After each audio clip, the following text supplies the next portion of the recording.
Oh, so many students today, out of 50.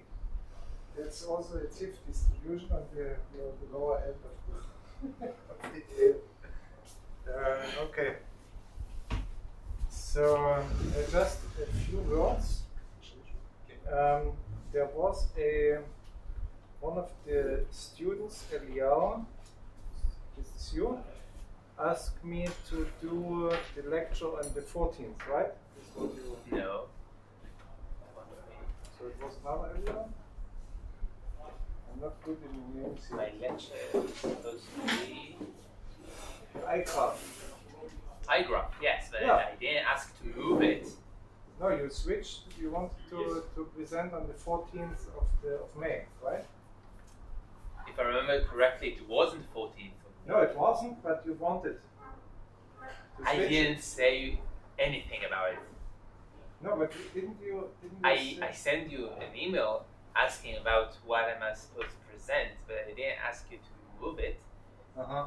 And it's written here for 14th of May, so it But was to the 14th of May.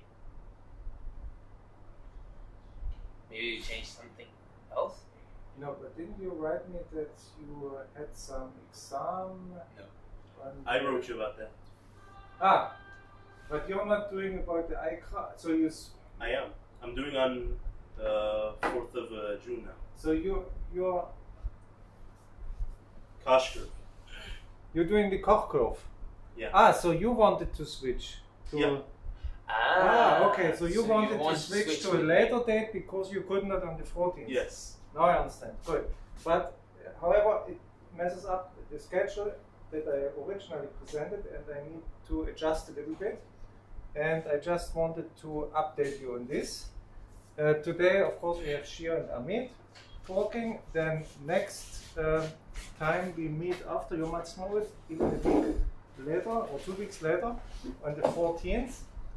And since I don't want to give you an intro on iGraph without having talked about networks, I will first spend 45 minutes for general introduction, and you're presenting iGraph and how to calculate all the network matrices. I think that makes sense.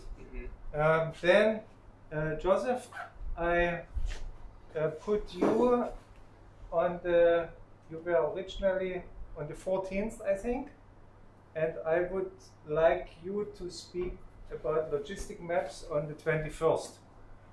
Okay? I will also put this on Moodle afterwards. And then we have Dolev, I don't know if Dolev is here today, talking about Gaussian Koppelmann related to percolation. Then I have the lecture on networks on the 28th, focusing on resilience of networks. Why? Because the week after we have a Theobul by Avishai on network resilience, on taking the air travel network, I think. So I will give the general introduction, and he will focus on how to model it, okay? And then we have Eitan on Koch curve, which comes a little bit late because fractals we already talked about last century, but you will remember what is the Koch curve, and I think it's not a problem. Then we have time series analysis coming in June. There's nobody yet who wants to do the Theogul. If nobody does it, I will do it, but it's a missed opportunity, and because it's very easy to. You can still add you can still join the list. You can still. It's you have the link. You can just put your name, and the same for synchronization. So if it will not be occupied, I will do it, but you will miss the opportunity. Then you have to do the paper, which is, to my opinion, more work. But maybe you like spending your summer writing on paper instead of going to the beach. Good.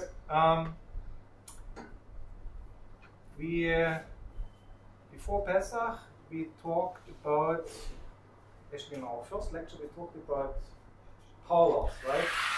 And I gave numerous examples of where we find power laws in nature and why we obtain power laws and why it is so abundant. And I also talked a little bit about when you have measurement points and you think that they are distributed according to a power law. I told you how to plot it and how to prove it visually, right? This required binning, finding the right bin size. We talked about linear binning versus logarithmic binning, and we said it is not so good to do simple fits through the data, but better to use maximum likelihood estimation. So about these two topics, Shir will talk in the second talk today. And the first talk by Amit is again revisiting the occurrence of power laws, in particular Zipf's law, and again presenting a script on how to model Zipf distribution by a sample space reduction process. Right? What was the sample space reduction process?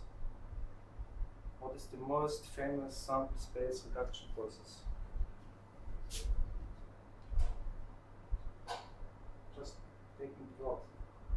Reducing the sample space. What is reducing the sample space? Life. Life is the sample space reduction process. Okay? When you're a child, you have all the opportunities in the world.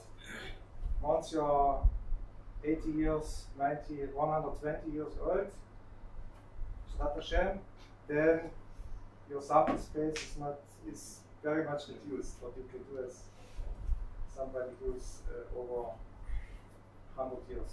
Okay, so and Zipf's law, or the model that Amit will present, is a kind of simulating this process. Okay, good.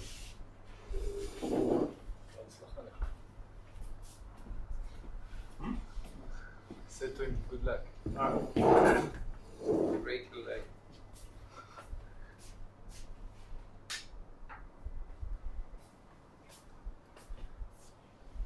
Okay, so today we'll talk about Zipf's law and power laws.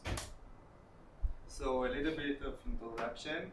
We know that a power law is 1 over polynomial, which polynomial is x to the alpha. So we can say that the distribution is c x to the minus alpha, where c is the constant that makes the integral 1, which normalized, and alpha defines the distribution, the behavior. So we can see that if we take log on both sides, we can take the alpha here and c there, and we see that we get a linear curve on the log-log plot. What was the condition on alpha? Everybody remembers? Bigger than Yeah. 1. Has to be above 1. So if somebody comes and tells you I found a power law with an exponent of 0.9, you say, good joke. It's not a power law. Okay, it's I mean you can always technically fit the power law, but it is not in the mathematical sense a power law because you cannot normalize it. Right? It has to be above 1 in order to be a probability distribution. Okay. Okay, so this property is very useful because it helps us to find the alpha and c, because we can use linear figure. So here are some tips for plotting power laws. So as you can see, a lot of graphs can look like this, but not all of them are power laws. So in order to know if it's a real power law, we need to log it on the log space. But sometimes we can see a lot of noise, and this is happened because we lose linear binning. If we use logarithmic binning, which has a lot of samples here, we can see that it's more linear and we can fit it better. More smooth. I don't think it's so good to say linear because it's okay. It's linear in the log plot. Yeah. But actually, it's logarithmic. So. There are a lot of applications. For example, in urban planning, city sizes are a power law distribution. We can say that Tel Aviv and Jerusalem are the most biggest cities, but there are a lot of Only in Israel. Yeah. And there are a lot of small cities like Rosh Hashanah, for example. Afula so much. It's always a good negative. Earthquakes, the number of earthquakes drop as the power law of the magnitude. So, for example, there are a lot of small earthquakes, but when there are a large one, it's more complicated. Oh, it's rare. Rare. In physics and critical phenomena, so in statistical physics, if you remember, suspectibility is a power law. It's T minus Tc over Tc to the power of 1.5. So this is a power law that we see there. And the most important one is NLP. So in Zipf's law, we can see, we don't see it here. We see it. You always have to go to... Okay, so for a large text of like a book or something, we can see that the most used words are twice as much as the second most used word. And this is proportional to 1 over the rank of the word. And this is very useful also for AI. ChatGPT uses it to predict the next word. And we can say that we need to know 20% of the word in order to know 60% of the actual words in the text. So, as I said, Zipf's law is proportional to 1 over x, and a lot of phenomena in the nature follow this law. But as Ronnie said before, it can be normalized. So, how is it possible? Is there any suggestions?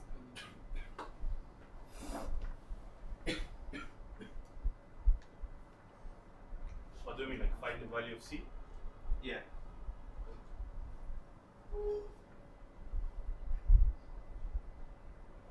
That's the example now of alpha equal to 1. Yeah. So problematic, right? So in the language example, there are a finite number of words.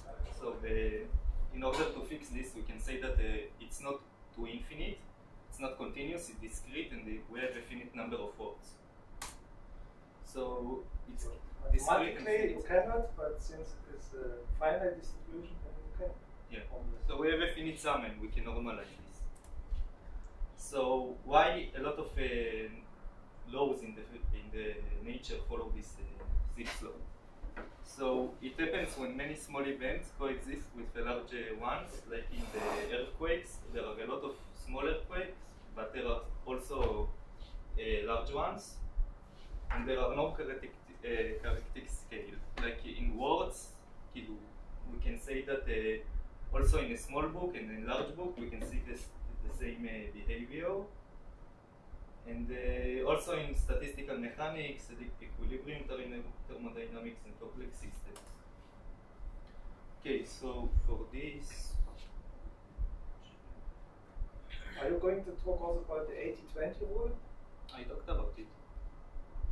But, I said that in order to know 80% of the words in a simple text, we need to know 20% of the words in English. So everybody understood the 80-20 rule?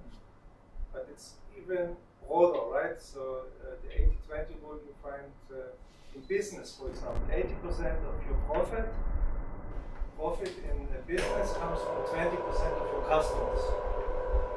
Okay? And 80%, Microsoft did some, I just learned this from YouTube video.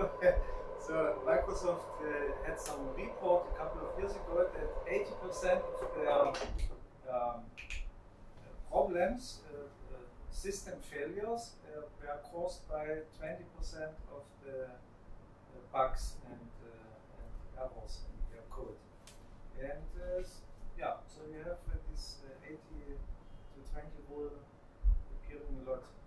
So 80 in sports, they say 80% of your gains happen by 20% of the activity that you're doing, the training. Okay, so I'll talk about SSR process.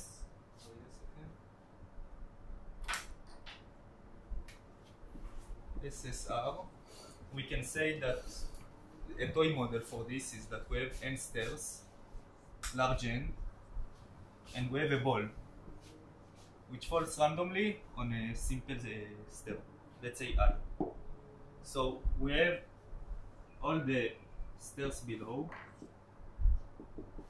to I minus 1, and we say that after it falls here, it falls randomly on the stairs below on a uniform distribution. So let's say it goes here. Afterwards, again, until it reaches the last floor. So statistical shows that if we do it a lot of times and we count and normalize the number of times, we get a power law. So let me show you this law.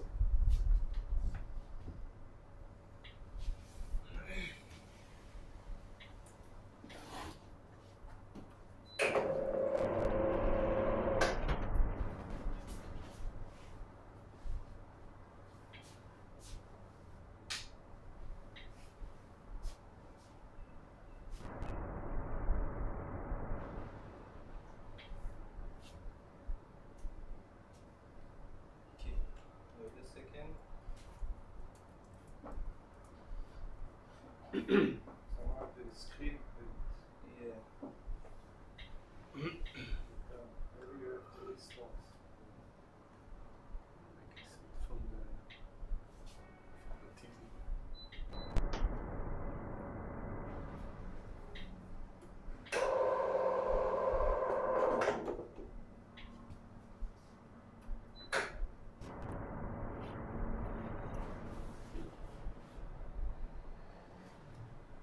Doesn't want to go down. So just a basic. So 80% of the times that the screen doesn't work, it happens in 20% of the student lectures. This is the center. I think did you restart the whole system? Yeah. So here are some installation. I just installed them. Wait a second.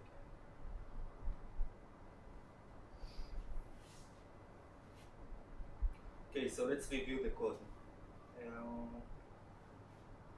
So we have a function. Okay. This function simulates SSR. So we have an array of hits where the hits occur, and we go number 100,000 runs, a lot of runs. So we set k to n, and while k is bigger than 0, we randomly go to a stair. So if I go to the example, let's say we have 4 stairs. So in my example, when it starts here, also k equals to 3. And while k is bigger than 1, we just hit the k to the hits and go again. So we afterwards, after k is 3, we randomly pick from here, from 1 or 2. So let's say it wants 2 and then 1, and then when k is 1, we return the counter of hits. So, but it jumps from stair to stair, or it also skips stairs? It also skips stairs. Yeah, because that's the important thing. It's not like I mean, you can imagine like you have a stairway and you let a tennis ball go down the stairway. Now, depending on the initial speed of this ball, right? It can jump, it can skip a couple of stairs, or if it's a low kinetic energy, it will take every one of these stairs. So Yeah, the line that shows this, it's here, that we take a random int from 1 to k. So Right. we can take it's a random basically step. the kinetic energy that you are Yeah. putting. So here we just set n equals to 100. We have 100 sites, and we run it a lot of time, and then we run it, simulate it, and plot it. So let me show N you. is the amount of stairs, Q? Yeah, Yes, okay. and runs is the amount of times I do this. How many times you spin. throw the ball? Yeah, so let me run it. 100,000. Just going plotting, and we can see that it fits a power law here. And when we see on the log plot, we see that we get a linear curve. And I plotted the alpha and how well it matches, and we can see that alpha is exactly 1, and it's almost 1. It's perfect measurement. Why is this a sample space reducing process? I need to show the definition. No, everybody should have the understanding now. What you ask? Why is the sample space reducing process? It's like a ball jump down a stairway. Why is this? Because as you move on the stairs, he has less stairs to Yeah, meet. before your sample space is all the stairs, right? Yeah. With Every jump, you every reduce jump you the reduce the the number sample. of stairs. Yeah, it's very easy, but sometimes needs to be. If we don't care about physics, we can do it opposite. It just physically don't make sense. Yes, to The tennis ball just go up the stairs. mathematicians think about stuff like this. Okay, so here are toy models. So we can see in the picture that the ball can bounce from this one to here and all the way down until it reaches 1. And we can see that the power law fits perfectly.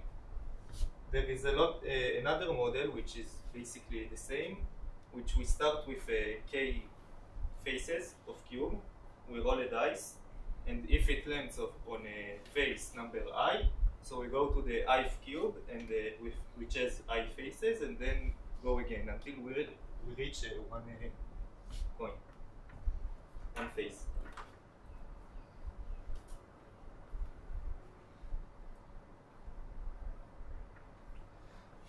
So now I'll talk about another model, which is called the senpai model, and also follows this zip slope. So a little bit of introduction to self-organized criticality. So SOC, which is self-organized criticality, describes how complex systems naturally evolve in critical states. So let's say in our example that the senpai model, we have, let's say we have n sites when n is very large, and we have grains of salt, and we just put them randomly. So someone reach a pyramid of grains, like a sandcastle, but when it reaches a threshold slope, which is 3 in our example, it's take 2 of them, one from here and one from here, and it's avalanches, like a water slide. It slides all the way down. So, as I said, there are a linear grid. In 1D it's just 10 sides. Grains are added at random locations, and when the slope exceeds a threshold slope, there is a distribution.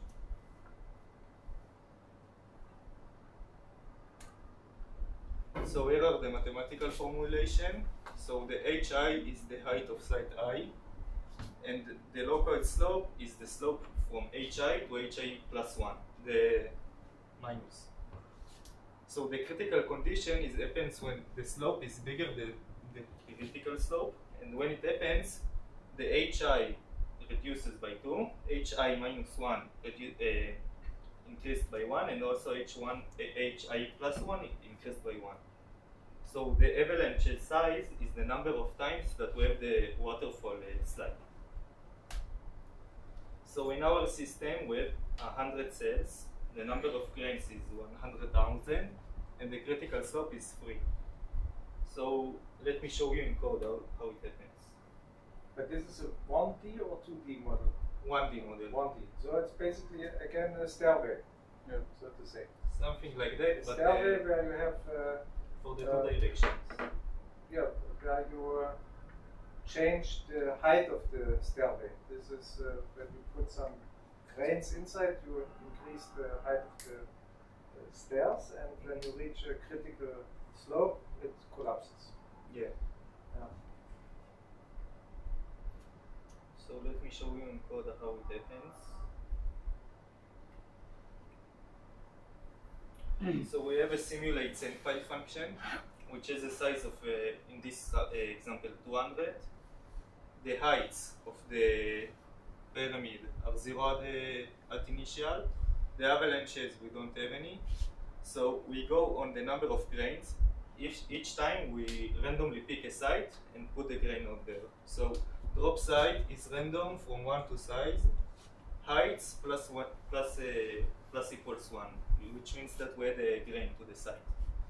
Avalanche size at first is 0, and we assume that at first it's unstable, which means that we reach the critical slope. So let's say in our example, when we have something like this, so let's say there are a lot of here, and we assume that this is the unstable state. So when we reach the unstable state, so we go over all the sites and calculate the slopes. Slope left and slope right. So in this example we have 1, 2, 3, 4. So here it is 4, here it is 4. And it's bigger than 3, as we can see in the critical slope in this condition. So what we do is we take 2 of them and we add it to the other sites next to it. And when this happens, we increase the avalanche size, which means how many times we waterfall slide happens, and we go to unstable equals to, which means we have maybe more. But can you go?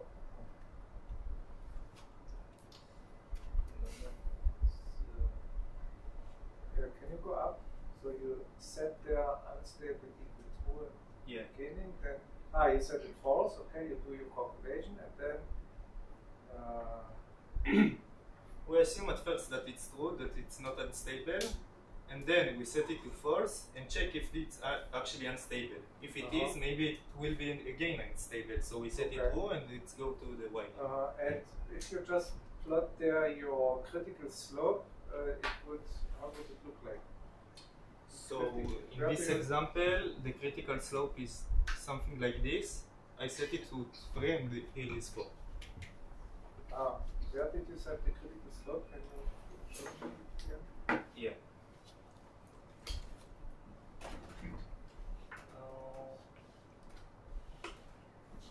Inside the function code. Critical slope equals. Over there. Okay, good.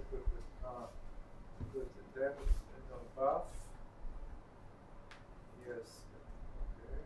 So each time we run in the grain, we actually count how many times we have avalanches, which means water slide. And then we rank them by sizes, and we can see that it matches the zip slope. So after I simulate and plot it, this is what I can get. Let me simulate again. And you also repeat this for how many times? 200. 200,000. Yeah. 200,000 grains and 200 times repeat. So there are a lot of limitations on this model.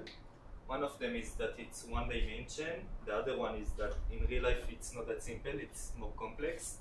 And this limitation makes us see that it's not perfectly linear on the log-log scale, but it's close to this. So in real life it's actually linear, but in this model, which is a lot of limitations, it's not linear. But we can see that alpha in this case, which doesn't match zip slope, is 2.21, which matches the power law but not zip slope. Okay. So how could one imagine you have to publish a paper? How would you improve this plot? Can you show it again? So we're asking how I make it smoother. So, as I said, the model itself has problems. Yeah, so imagine you're lazy and you don't want to work on the model and just on the figure. Okay, so the easiest. No, just let's look at the figure. Let's brainstorm at the figure. What would you do? The number of dots, make it larger. Why larger? More Put dots. less dots, and you try to combine it in a way that you don't have this hump there, right? You want to somehow get rid of To this. filter it. No, you don't filter. No, You just put pins by hand, yeah. in such an elegant way that you disappear this this hump, and also here, right? So you reduce the number of points by a factor of 2, and the last point also, and sometimes it flies. You know, there are some people that you pass and you get your paper accepted. I wouldn't, and I will tell you to do 2 things, and these 2 things Shir will talk about. Because there should be no cheating, you know. So here we have a last example, as I talked about zip flow in large text. So here we have a text which is a Gutenberg row, just a large text that I have from library. Then I tokenize the text, make it words, lower just some manipulating on the text to count how many times each word appears. Which book is this? Gutenberg. I don't really Gutenberg is the focus. Gutenberg has many. What is Austin Emma? Actually, I don't know. I just found it in Google. Ah, you don't know which book this is? Okay. So, what does the function that lower does? So wait a second. So here we can see that we count the tokens. We actually have an external library that can count how many times each word appears. We convert it to data frames, which is help us to manipulate this data. And then we can just use some plots. So let's see the final result. So here we can say that there are almost 70,000 words.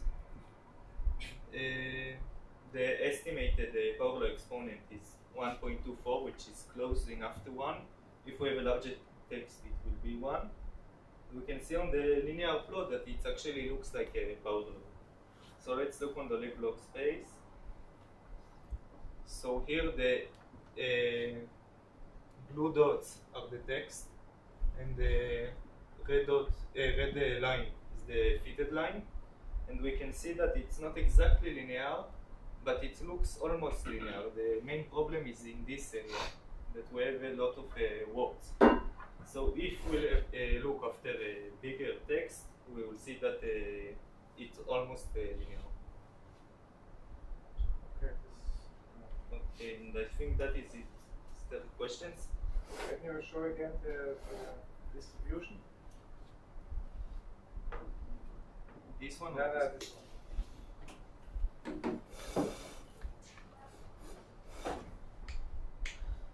I mean, according to Zipf's law, what would you expect for the first 2 points then? It will be 1 or 2 times larger than the second. Yeah, so the first 3 points are above approximately the same, appear by the same frequency, right? Yeah. So that's a little bit strange. So, okay, it's a little bit strange. One would need to look more carefully why it is making such a strange behavior. Have you looked at the text, or you just done? Not just done. The text is not by Gutenberg, it's just random novel almost. I know, it's not. Gutenberg is the site. I know, but I wanted to know which book it is, and if the text file that he loads there is really clean, because sometimes you have yeah, you have not a number, you know, and then you count some bullshit, and then you end up with such distributions. Okay, so I don't know. I have done this in the past, and it's also, I mean, 50,000 words is usually more than enough to get a nice Zipf's law. I don't know why it doesn't look. Ronnie, Yes, it's a Jane Austen novel. Jane Austen, yeah, that's what and Emma is from whom? Jane Emma Austen? is the name. Okay. Yeah. Can you open it to read if it's really What you want? the text file? Do you have it Oh. locally, or you need to? I can ask the ChatGPT to do this stuff. I think that I can print the text. But from so Gutenberg to draw is what is directly connecting to Gutenberg and then Yeah, I have a library here. It's called Gutenberg in the NLTK, and it's just supposed to. okay, maybe not the whole text but the first clause.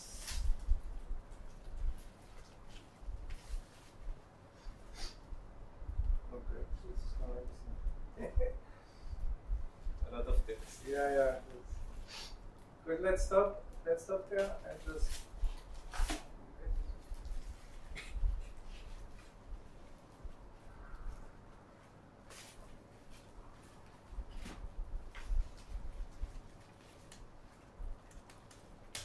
Okay, so that was it.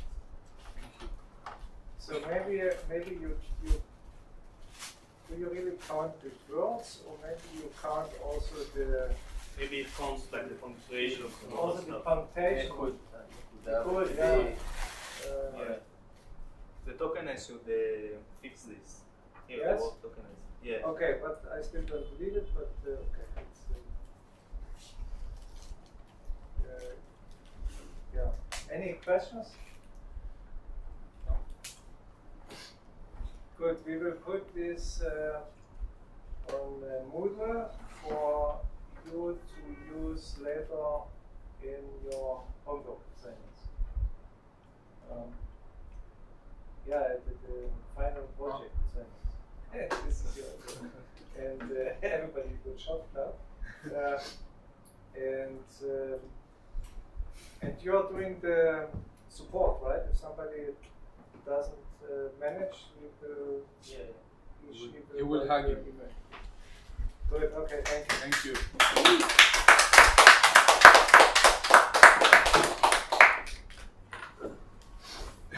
Koshia, you want to take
Amit, you really killed it. You broke the machine. But I didn't see you doing anything wrong, so I don't know what's happening. Yeah, I restarted it and let's restart it. Yeah.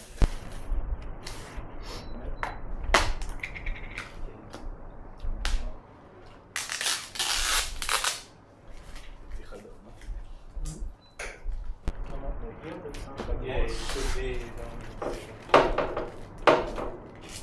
Wow. נראה לי כדי קצת... תחברי את המחשב, זה אמור לרדת. And why Noah is not here anymore? I don't see her. She's working somewhere else now? Noah Cohen? You're not there? Doing the library? No, she's not. I didn't see her for already a long time. Okay.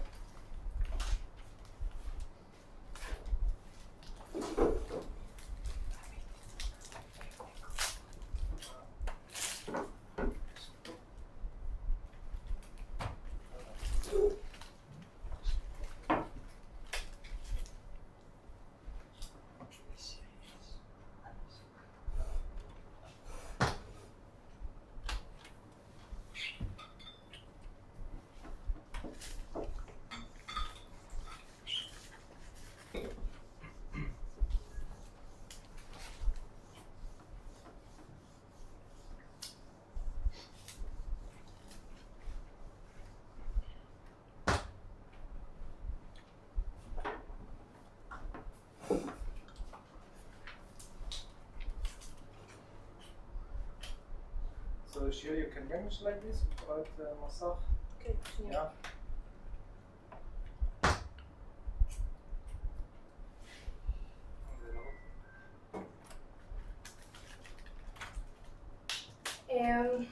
My name is Shir, and I'm going to talk about maximum likelihood estimation, MLE.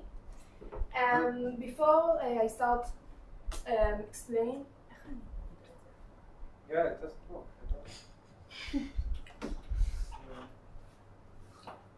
לחצן? Hmm? אין לחצן? יש שם מלא לחצן. אבל שם אין פיזי כלשהו? לא. היא אומרת תלחצי על הכל. תלחצי על 80% מהדברים. 80% ואז זה מה? Okay, you learned something. Good. הגיע לי מהדבר. נכון.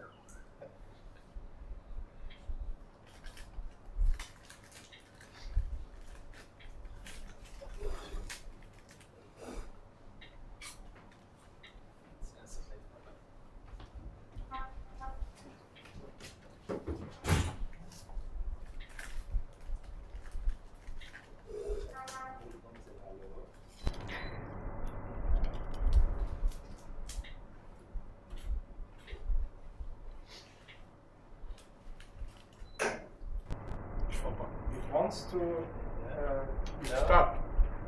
it wants to Yeah. go down. מה הייתי and לחץ הרבה זמן? No? מה עם לחיצה ארוכה על כן, אולי זה... I think it's not the system is It's okay. not that bad. It's just a masach. So doesn't Yeah. put it down by koach. And breaking. Then Yossi will kill me. So maybe we just stop with the ruach. No? כוח? No. הליכוד. It's okay. We can see. In the worst case, we look there and it's difficult for the people in the back. They have a TV. Behind. Ah, yeah, you have the TV and we have the TV. Okay, good. so before we start learning what ML is, I want to remind something we saw in the first lecture, the power law. It is a distribution where the probability decays slowly, like x to the minus alpha. And we learned how to correctly display graphs. We know that graph A isn't correct because it doesn't represent a log-log plot. Graph B represents a log-log plot, but the binning is linear instead of log, and so it isn't correct. And graph C is the correct one, because it represents a log-log plot and log binning. How would you plot an exponential distributed data? Could be also exponential No, but how would you plot it? on the log scale. In the log what? Log scale, not log, just log. Log lin. Okay, log lin, and how would you choose the bins? Logarithmic. No, exponential. Because an exponential is simple. Okay. And so we can see that we can cheat, and by selecting the specific binning that change the probability to the power law. So we need a mathematical tool that doesn't rely on the graph. And before we start to understand what ML is, we need to understand the difference between probability and likelihood. Probability has given a fixed model. What is the chance of observing this data? It means we don't have the data. We have the probability and the old parameters, and we want to know what the probability of get specific data. And likelihood as given observed data, which model parameter makes this data most likely. I mean, we have the data, and we want to find the value of the parameter that make the data most likely. So, what is MLE? MLE helps us find the parameter's value that make the data we observe most likely. And it answers the question, what value of the parameter makes this outcome the most probable? But can I just interject? Everybody understands what's the difference between probability and likelihood. Yeah? So, Ethan, what is the difference? Probability is, given a certain distribution, what are the odds of getting a specific value? Yeah. And likelihood is what is the model, or what model fits best some sample of data. Okay, so if we are taking as an example the height of the students in Barivan, okay? When you draw the probability distribution, how would it look like? Gaussian. It's Gaussian, right? And you can ask, based on this distribution, you can ask what is the probability to find a student of height 1.90 meters, right? So, and what would likelihood be in this case? What's the probability that sigma is something and mu is something? It's basically when you, the likelihood would be you compare the distribution you get, right, empirically with a Gaussian, with a model Gaussian, right, and you have a model Gaussian with a particular standard deviation and mean, and you ask what is the likelihood that this model Gaussian represents the data that I observe empirically, okay? And if you are very off, right, you have a mean of 80 centimeters height and a standard deviation of 2 meters, then you're very off, right? It's not the probability that you would observe in the height of students, and you get a very low likelihood. However, if you have a model distribution of 1.70 meters or something, and standard deviation of, I don't know, 20 centimeters, then you have a high likelihood. Okay? So that's, just wanted to stress this. Sorry. So I'm going to say that again. What is MLE? MLE helps us find parameter values that make the data we observe most likely. It answers the question, what value of the parameter makes this outcome the most probable? And how can we do that? There are 5 steps. First, we need to define the probabilistic model. For example, binomial, normal. And then we need to write the likelihood function. This function describes the probability of the observed data given specific values of the parameter we are trying to estimate. We can see it here. x1 until xn is something that we have, so we can just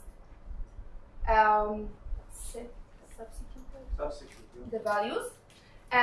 Given theta, theta is the parameter we want to estimate. Our purpose is to find the value of the parameter that maximizes this function. So we need to differentiate it, but it's hard when we talk about products. So we take the log of the likelihood function, and we know that log turns products to sums, and sums it's easier to differentiate. In addition, log is a monotonic increasing function, so it keeps the location of the maximum. And then we need to differentiate the log likelihood and solve for the parameter that maximizes the log likelihood. Any questions? So let's see a simple example, coin toss. We flipped a coin 10 times and got 7 heads and 3 tails. First, let theta be the probability of getting heads. First, we need to define the probabilistic model, and we know that this is a binomial distribution. And n equals to 10 because we flip the coin 10 times. Then we write the likelihood function, and we know that this is the probability of getting 7 heads and 3 tails, when theta is the probability of getting heads. Then we need to take the log likelihood, and we know that log turns products to sums, so we can sum this all. Then we need to differentiate, find the maximum, and compare it to 0. And we get that theta equals to 0.7. So, do you think that 10 tosses are enough to trust this result? Not likely. Maybe if you're very lucky. Hmm? Yeah. If you're very lucky.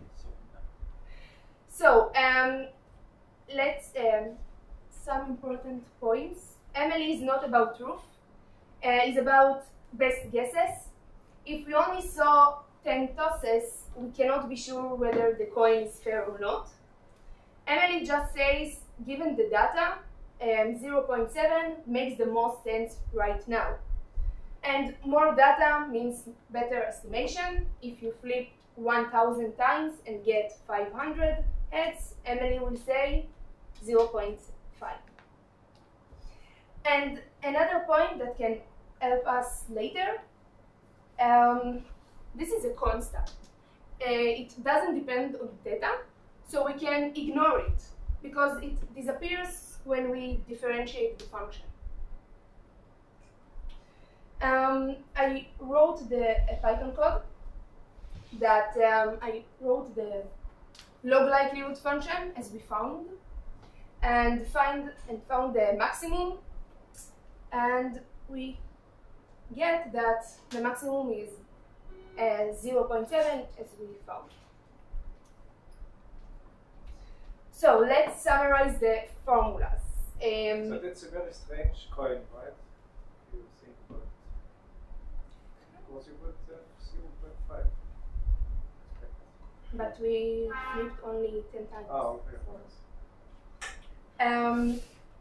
The likelihood function is like this, and we can multiply only if the data are independent.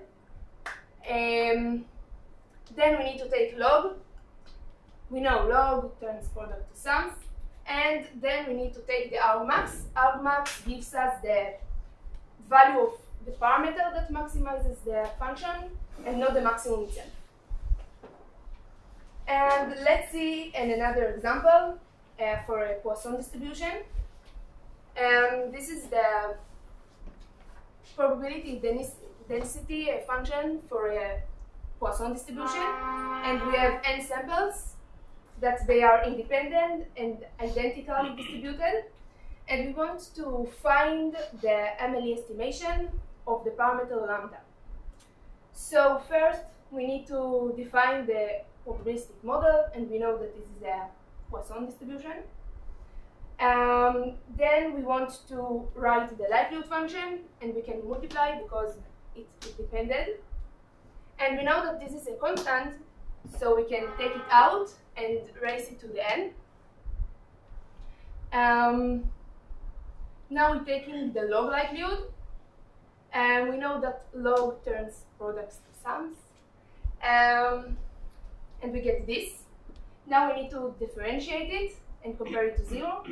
And we get that lambda equals to the average of x. And let's see it in the Python code. Actually, you could also, I mean, you just do the first derivative. How do you make sure that it's maximum? Can be also minimum, right? How do you make sure it's a maximum? Yes, we can check it, but it's usually going to be the maximum. Okay. Strictly, you would have to check it, right? In the code, I generate 1,000 samples and write the log likelihood function as we found, and find the value of lambda that maximizes the log likelihood, and we get that lambda equals to 3.95 and it's near to 4. Another example for a normal distribution. This is the probability density function of a normal distribution, and we have n samples that they are independent and identically distributed, and we want to find the MLE estimation for two parameters, mu and sigma squared. So we need to differentiate the function twice, one for mu and one for sigma squared. But first we need to define the probabilistic model. So what is the probabilistic model?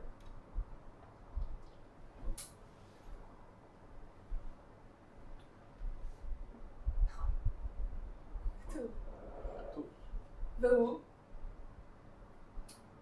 למעלה. אתה לוקח את הלוג של מה שרשום Normal למעלה. distribution. Okay. Now we write the likelihood function, and we can multiply it because they are independent, and we know that this is a constant. It doesn't depend on I, so we can take it out and raise it to the n. And we know that products of exponential equals to the exponent to the sums. We know this, that this is equals to this. And now we take the log likelihood and we get this. Now we need to find the maximum, so we differentiate it twice, as I said. We start with mu, and we differentiate the function with respect to mu and compare it to 0, and we get that mu equals to the average of x. And either in the Poisson or in the normal, we get that the average, that the most likely value is the average, and it makes sense. Now we differentiate with respect to sigma squared and get this.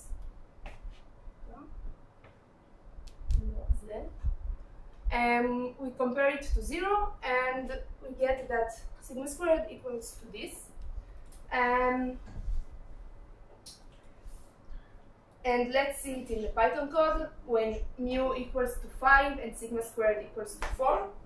And I generate 1,000 samples, and I write log likelihood for mu in this function. Sigma is a constant, and log likelihood for sigma in this function, mu is constant. And then find the maximum and plot this, and we get that mu equals to 5.07 and it's near to 5, and sigma squared equals to 3.83. This is what you put in, I don't remember. Mm-hmm. This is correct. I mean, you put 5 and 4? Or what? Yes, 5 and 4. So That's good. Our first step was to define the probabilistic model, but in the real world we don't always know what's the probability, what's the distribution of the data. We have a lot of data, but we don't know the probability, and we still want to estimate the parameters. So how can we do that? We need to guess a possible distribution and add noise. We assume we have two options, exponential distribution or a power law distribution. And then we need to calculate the parameters of each model using the MLE, as we saw, and compute AIC value. I will explain it later. The model with the lower AIC is better, and we're going to select this. But we also want to know how much better it is compared to the other model. So we need to wait. So let's explain this deeper. We know how to compute the MLE. We see it, we practice it. We need to compute the AIC. This is the formula. When L is the likelihood function and K is the number of free parameters in the model. After we select the model with the lower AIC, we want to know how strong it is. So we use the archaic weight. So what does it stand? AIC? Okay. What does it mean, AIC? I don't remember the whole. Okay. Archaic information criterion. Okay. So you want to know basically how well your data is represented by this and this distribution. So it gives you an information criterion. So then you have archaic weights. And this is the formula when delta I is the difference between the AIC of model I and the lowest AIC among all models. So let's see an example, sorry. We have this data and we don't know the distribution, but we can assume that there are two distributions and we want to know what is the better. And we want to compute the AIC for each and finally compute the archaic weight. Okay. So first we using the MLE, and we know that this is the likelihood. We can multiply because this is independent. It doesn't depend on the others. Sorry.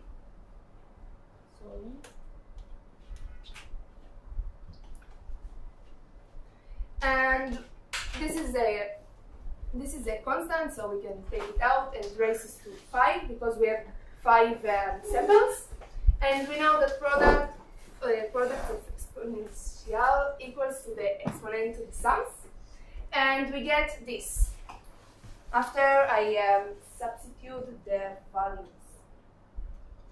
Now we take the log likelihood and we get this. And we want to find the maximum, so we need to differentiate it and compare it to 0. And we get that lambda equals to 2 divided by 3.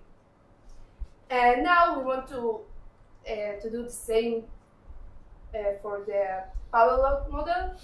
And this is the likelihood function. And again, this is a constant, so we can take it out, raise it to the 5. And then I substitute the values and get this.